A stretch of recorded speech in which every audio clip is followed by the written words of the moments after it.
When I was trying to apply to Real GM and Hoops World and Hoops Hype, and I was getting no's from different companies, but the first one that says yes, you just take the opportunity and run. When you're, driving, late in high school, early in college, when you're driving to Milwaukee, Indiana for covering games, when, on a weekend when there are parties going on, there's obviously, right off the bat, there's that sacrifice in terms of, you're not living the average high school, college lifestyle, right? Your friends might be going out on a Saturday night to hang out or party or do this or do that, and you're driving home from Indianapolis after a playoff game. It's just, the lifestyle was just different. And for me, again, I didn't know at that point I was on the right path. You're kind of just taking a leap of faith, hoping that it works out in the end, and hoping that the hard work that you're putting in works out. And usually that's the case. You have to, in this day and age, you have to create those opportunities for yourself. You can't just sit back and wait for opportunities to come.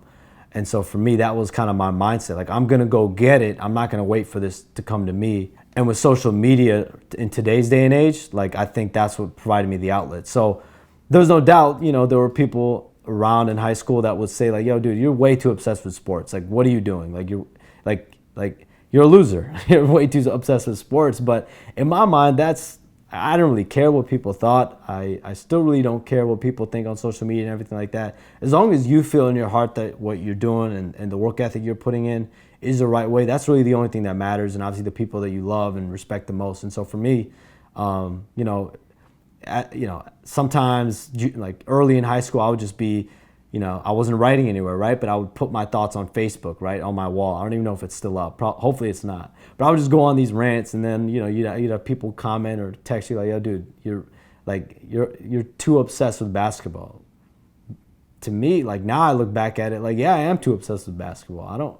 I think it worked out. So for me, that was the big thing as far as, like, how people perceived it. But and then the sacrifices came from, the time that you're using, that you could be using toward friendships or, social gathering and things like that. You're using toward advancing what you feel is your career and your livelihood and what you really love and enjoy and you have a passion for doing.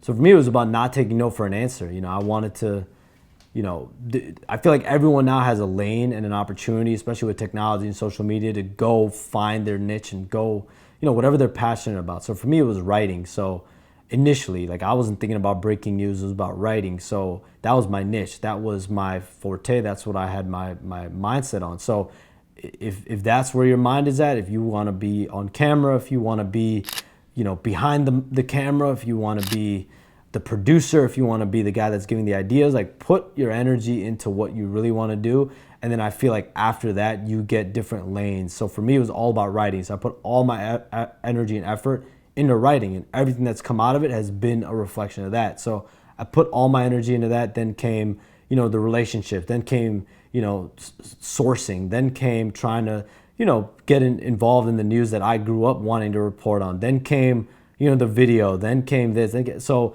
same thing in basketball, right? If a basketball player like, Kevin Durant, LeBron James, they have such an obsession, such a love for basketball, and that's where their ultimate drive is fully on. Like, I know LeBron James, his number one desire is basketball, period. But then everything that's come out of that, all those different branches in his life, it's all been a reflection, and all because of basketball. And so, at the end of the day, you are who you are as a human. But if you find a passion, you have something that you want to do, you have a drive, you just go fully in. And so, when I was trying to apply to Real GM and Hoops World and Hoops Hype, and I was getting no's from different companies, but the first one that says yes, you just take the opportunity and run.